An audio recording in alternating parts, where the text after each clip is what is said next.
और अब सीधा आपको बिहार के रोहतास लिए चलते हैं, जहां प्रधानमंत्री नरेंद्र मोदी मौजूद हैं, जनता को संबोधित कर रहे हैं। क्या कुछ कह रहे हैं, सुनिए। राजभूषण चौधरी जी, राज्य के उप मुख्यमंत्री श्री सम्राट चौधरी जी, विजय कुमार सिन्हा जी, उपस्थित अन्य मंत्रीगण, जनप्रतिनिधिगण और बिहार के मेरे प्यारे भाइयों और बहनों, आज मुझे इस पवित्र भूमि पर बिहार के विकास को नई गति देने का सौभाग्य मिला है। यहां करीब करीब 50,000 करोड़ रुपए से ज्यादा की परियोजनाओं का लोकार्पण और शिलान्यास हुआ है।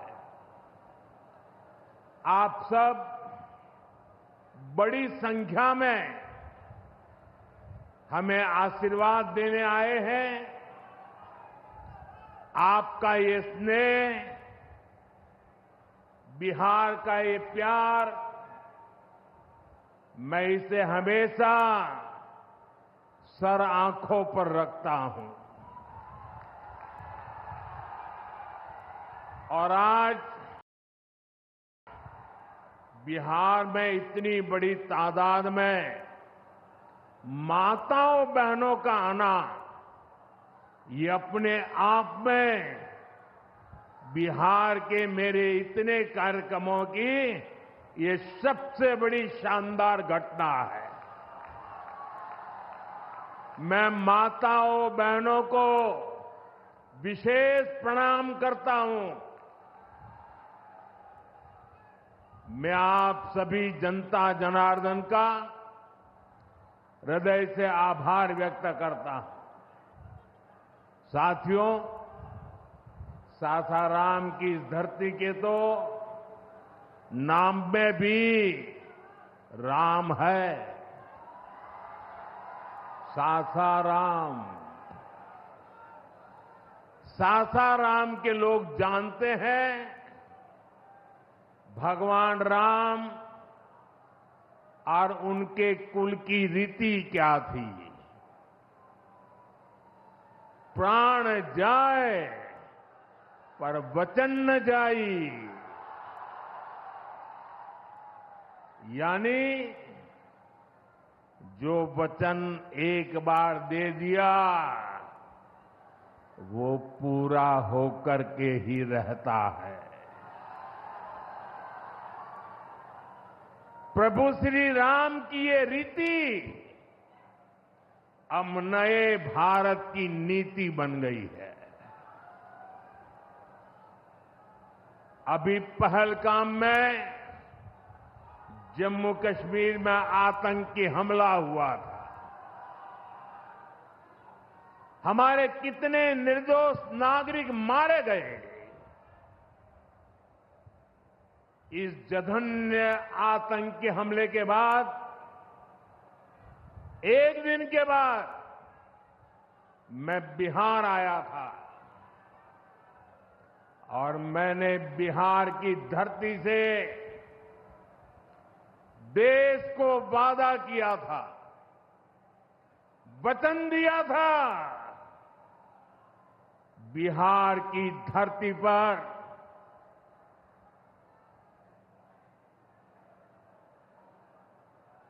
आंख में आंख मिलाकर हमने कह दिया था, आतंक के आकाओं के ठिकानों को मिट्टी में मिला दिया जाएगा।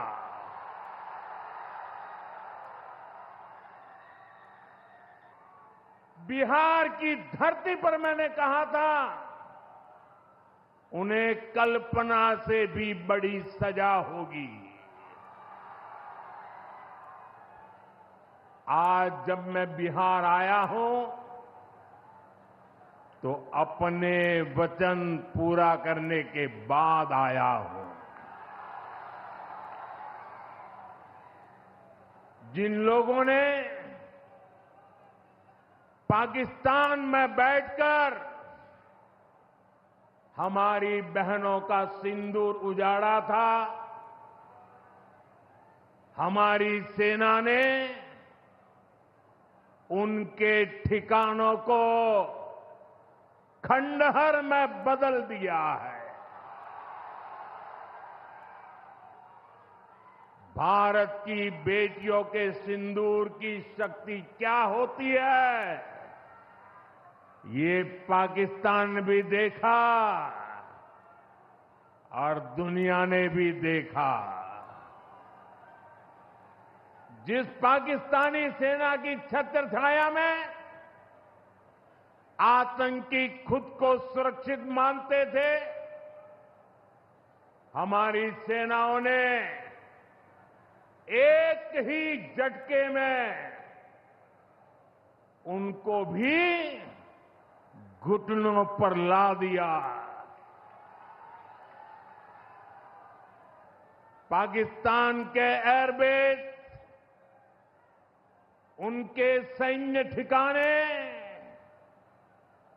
हमने कुछ ही मिनट में तबाह कर दिए।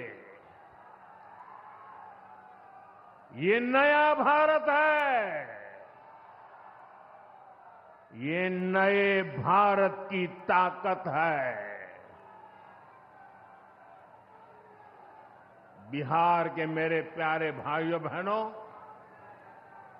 ये हमारा बिहार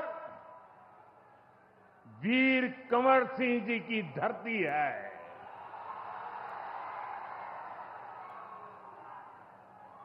यहां के हजारों नौजवान देश की सुरक्षा के लिए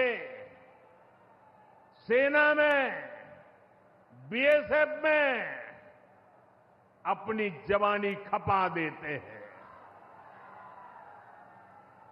ऑपरेशन सिंदूर में दुनिया ने हमारी बीएसएफ का भी अभूतपूर्व पराक्रम और अदम्य साहस देखा है। हमारी सीमाओं पर तैनात बीएसएफ के जाबाज सुरक्षा की अभेद चट्टान है। मां भारती की रक्षा हमारे बीएसएफ के जवानों के लिए सर्वोपरि है। और यही मातृभूमि के सेवा का पवित्र कर्तव्य निभाते हुए 10 मई को सीमा पर बीएसएफ सब इंस्पेक्टर इम्तियाज शहीद हो गए थे। मैं बिहार के इस वीर बेटे को आदरपूर्वक श्रद्धांजलि देता हूं। और मैं आज बिहार की धरती से फिर दोहराना चाहता हूं, ऑपरेशन सिंदूर में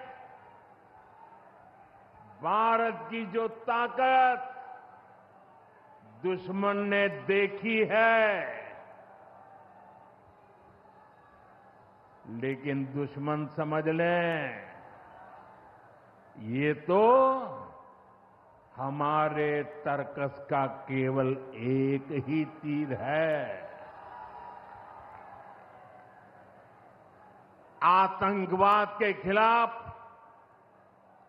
भारत की लड़ाई न रुकी है न थमी है। आतंक का फन अगर फिर उठेगा तो भारत उसे बिल से खींचकर कुचलने का काम करेगा।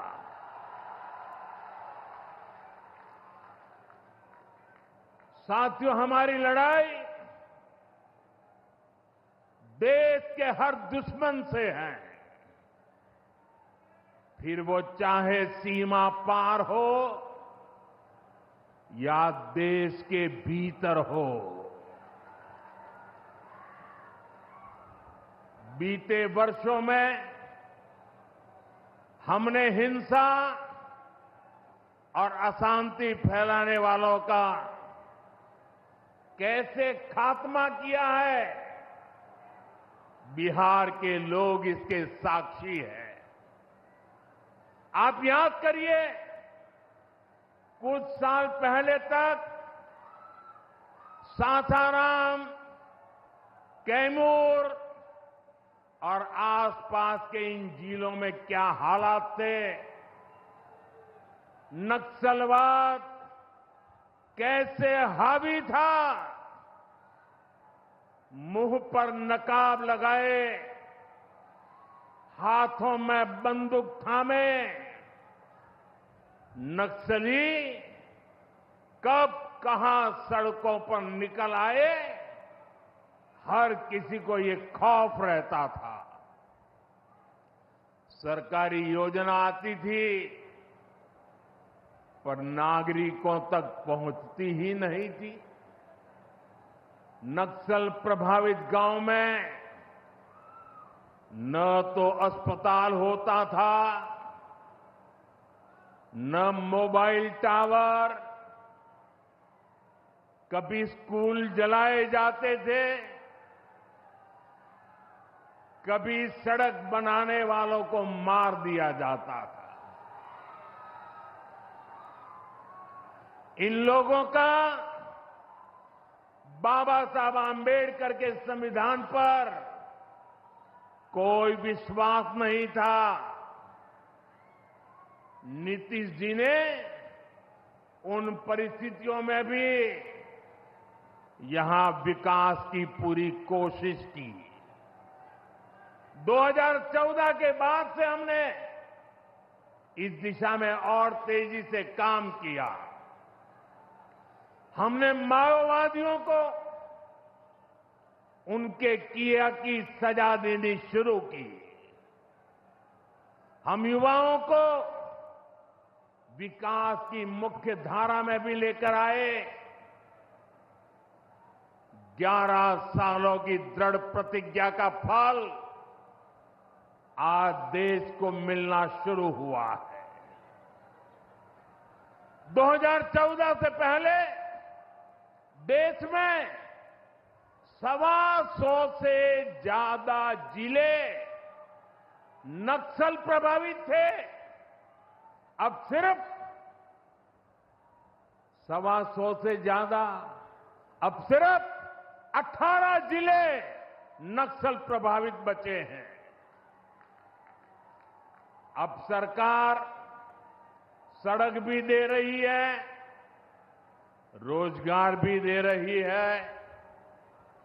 वो दिन दूर नहीं जब माओवादी हिंसा का पूरी तरह से खात्मा हो जाएगा।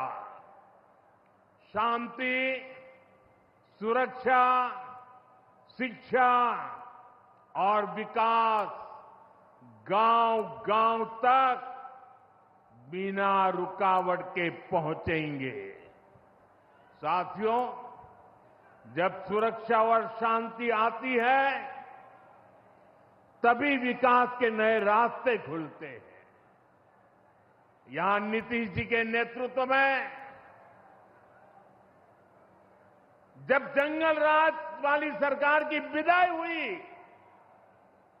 तो बिहार भी प्रगति के मार्ग पर आगे बढ़ने लगा। टूटे हाईवे, खराब रेलवे, गिनी चुनी फ्लाइट कनेक्टिविटी, वो दौर अब इतिहास बन चुका है, पीछे छूट रहा है। साथियों, कभी बिहार में एक ही एयरपोर्ट था, पटना। आज दरभंगा एयरपोर्ट भी शुरू हो गया है। अब यहां से दिल्ली, मुंबई, बेंगलुरु जैसे शहरों की फ्लाइट मिलती है। बिहार के लोगों की लंबे समय से मांग थी कि पटना एयरपोर्ट के टर्मिनल को आधुनिक बनाया जाए। अब ये मांग भी पूरी हो गई है। कल शाम मुझे पटना एयरपोर्ट की नई टर्मिनल बिल्डिंग का लोकार्पण करने का सौभाग्य मिला है। ये नया टर्मिनल अब 1 करोड़ यात्रियों को संभाल सकता है। बिहटा एयरपोर्ट पर भी 1400 करोड़ रुपए का निवेश हो रहा है। साथियों, बिहार में आज हर तरफ 4 लेन और 6 लेन सड़कों का जाल बिछ रहा है। पटना से बक्सर, गया जी से डोभी, पटना से बोधगया जी, पटना, आरा, सासाराम, ग्रीनफील्ड कॉरिडोर, हर तरफ तेजी से काम हो रहा है। गंगा, सोन, गंडक, कोसी समेत सभी प्रमुख नदियों पर नए पुल बनाए जा रहे हैं। हजारों करोड़ की ऐसी परियोजनाएं बिहार में नए अवसर और संभावनाओं का निर्माण कर रही है। इन प्रोजेक्ट से हजारों युवाओं को रोजगार मिलेगा। यहां टूरिज्म और व्यापार दोनों को फायदा होगा। साथियों, बिहार में रेलवे की हालत भी अब तेजी से बदल रही है। आज बिहार में वर्ल्ड क्लास वंदे भारत ट्रेनें चल रही हैं। रेलवे लाइनों को डबल और ट्रिपल किया जा रहा है। छपरा, मुजफ्फरपुर, कटिहार जैसे इलाकों में काम तेजी से चल रहा है। सोननगर और अंडाल के बीच मल्टी ट्रैकिंग का काम चल रहा है, जिससे ट्रेनों का आना जाना तेज होगा। सासाराम में भी अब 100 से ज्यादा ट्रेनें रुकती है। यानी हम पुरानी समस्याओं को भी दूर कर रहे हैं और रेलवे का आधुनिकीकरण भी कर रहे हैं। भाइयों बहनों, ये काम पहले भी हो सकते थे और है। हमें बिहार को ग्रीन एनर्जी की ओर लेकर जाना है और इसलिए कजरा में सोलर पार्क का निर्माण भी हो रहा है। पीएम कुसुम योजना के तहत सौर ऊर्जा से किसानों को कमाई के विकल्प दिए जा रहे हैं। रिन्यूएबल एग्रीकल्चर फीडर से खेतों को बिजली मिल रही है। हमारे इन प्रयासों का असर है कि यहां के लोगों का जीवन बेहतर हुआ है। महिलाएं खुद को सुरक्षित महसूस कर रही है।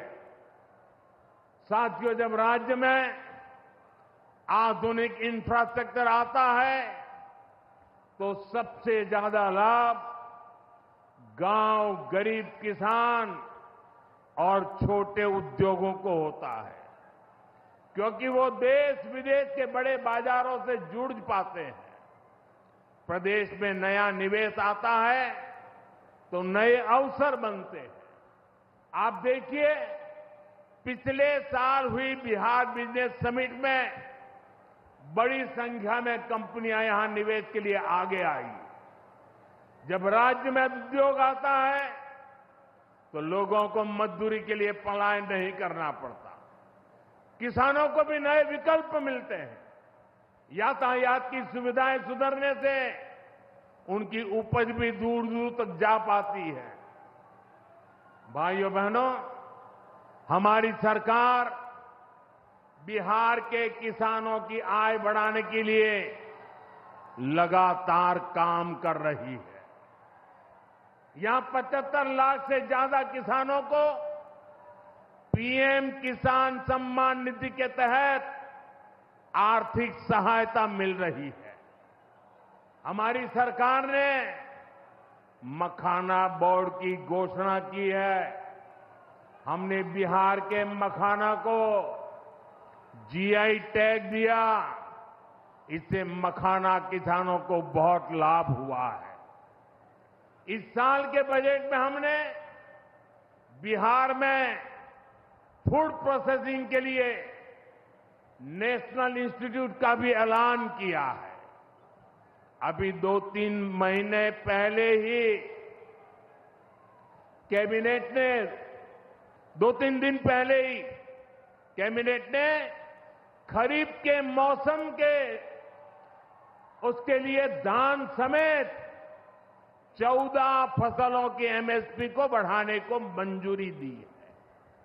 इससे किसानों को अपनी फसलों का बेहतर दाम और आमदनी भी बढ़ेगी। साथियों, जिन लोगों ने बिहार को सबसे ज्यादा ठगा, जिनके दौर में बिहार के गरीब और वंचित तबके को बिहार छोड़कर जाना पड़ा, आज वही लोग सत्ता पाने के लिए सामाजिक न्याय का झूठ बोल रहे हैं। दशकों तक बिहार के दलित, पिछड़ों और आदिवासियों के पास शौचालय तक नहीं था। दशकों तक हमारे इन भाई बहनों के पास बैंक में खाता नहीं था। उन्होंने बैंकों में उनके लिए तो एंट्री बंद थी, दरवाजे तक भी घुसने नहीं दिया जाता था। दलित और पिछड़ा वर्ग के ही सबसे ज्यादा लोग झुग्गी झोपड़ी में जीवन गुजारा करते थे। उनके पास पक्का घर तक नहीं था, वे बेघर थे। करोड़ों लोगों के सर पर छत तक नहीं थी। मैं आपसे पूछता हूं, बिहार के लोगों की ये दुर्दशा, ये पीड़ा, ये तकलीफ, क्या ये कांग्रेस और आरजेडी का, क्या यही सामाजिक न्याय था? गरीबों को इस प्रकार से मजबूरी में जीने के लिए सारी नीतियां बनाने के आदी लोग। साथियों, इससे ज्यादा अन्याय कोई नहीं हो सकता है। कांग्रेस और आरजेडी वालों, इन्होंने कभी दलित, पिछड़ा की इतनी तकलीफों की चिंता तक नहीं की। ये लोग विदेशियों को बिहार की गरीबी दिखाने के लिए घुमाने लाते थे। अब जब दलित, वंचित और पिछड़ा समाज ने कांग्रेस को उसके पापों की वजह से छोड़ दिया है, तो इन्हें अपना अस्तित्व बचाने के लिए सामाजिक न्याय की बातें याद आ रही है। भाइयों बहनों, बिहार में और देश में सामाजिक न्याय का नया सवेरा एनडीए के दौर में दिखा है। हमने गरीब तक जीवन से जुड़ी मूलभूत सुविधाएं पहुंचाई है। हम इन सुविधाओं को 100% लाभार्थी तक पहुंचाने के लिए काम कर रहे हैं। 4 करोड़ नए मकान 3 करोड़ बहनों को लखपति दीदी बनाने का मिशन, 12 करोड़ से ज्यादा घरों में नल का कनेक्शन, 70 साल से अधिक उम्र के हर बुजुर्ग को 5 लाख रुपए तक का मुफ्त इलाज, हर महीने मुफ्त राशन की सुविधा। हमारी सरकार हर गरीब और जरूरतमंद के साथ खड़ी है।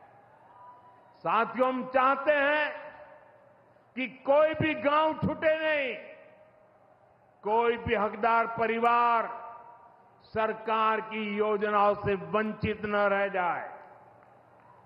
मुझे खुशी है, इसी सोच के साथ बिहार सरकार ने डॉक्टर भीमराव अंबेडकर समग्र सेवा अभियान शुरू किया है।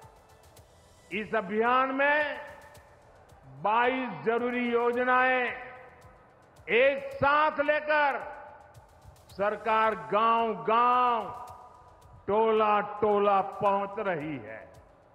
हमारा लक्ष्य है हर दलित, महादलित, पिछड़े, अति पिछड़े, गरीब के घर तक सीधे पहुंचना।